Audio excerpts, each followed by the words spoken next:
Welcome to my research presentation. My name is Catherine Ellis, and today I ask the question, does trauma have a race?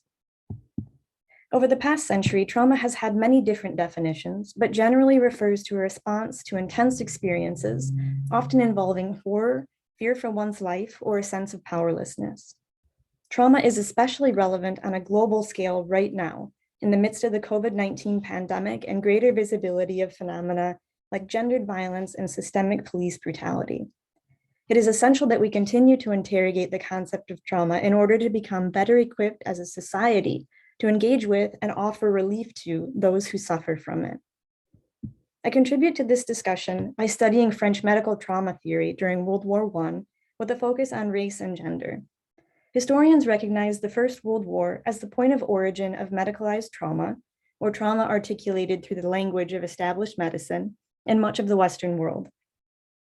However, my work focuses on reconstructing the medical model of trauma itself.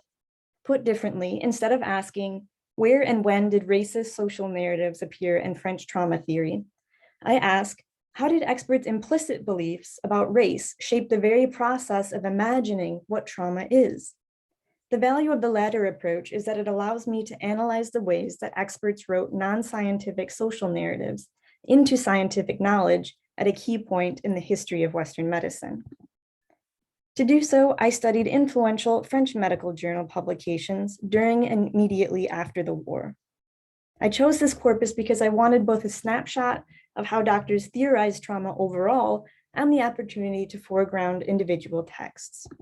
I then employed close reading, analyzing word choice, images, and themes in order to reconstruct the medical model of trauma theory from the ground up.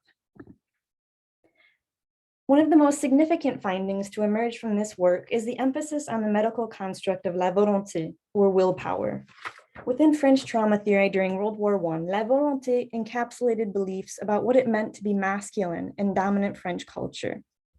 Imagine it as the shocks in your vehicle. If working properly, they can absorb the jolt of driving through a pothole without damaging the car.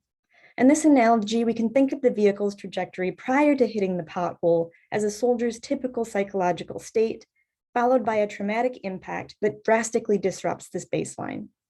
The expectation in French trauma theory was that no matter the intensity of the impact, a masculine soldier should be able to use his volonté to process shocking experiences and return to quote unquote normal, without being shaped or changed by external forces.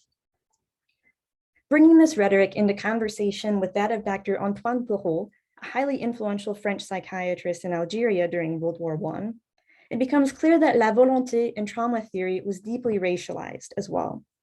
Bourreau essentialized North Africans as innately lacking la volonté. He described their process of traumatic experience as, quote, an image that quickly anchors itself in his mind. Once settled, it vegetates there and puts down deep roots. Evoking psychological trauma in a person of color as a foreign body permitted to take root in the mind, Bourreau explained the so-called civilization gap between Europe and Africa. The natural psychological state of North Africans, he implied, was incapable of resisting outside influences. They were acted upon rather than being actors in their own right, placing them in a natural state of pathology compared to white French masculine men. Why does this analysis matter? Scholars tend to view trauma theory of World War I as backwards compared to 21st century understanding. However, let's consider how the Mayo Clinic defined PTSD, or post-traumatic stress disorder, as recently as 2017. Quote, a disorder characterized by failure to recover after experiencing or witnessing a terrifying event.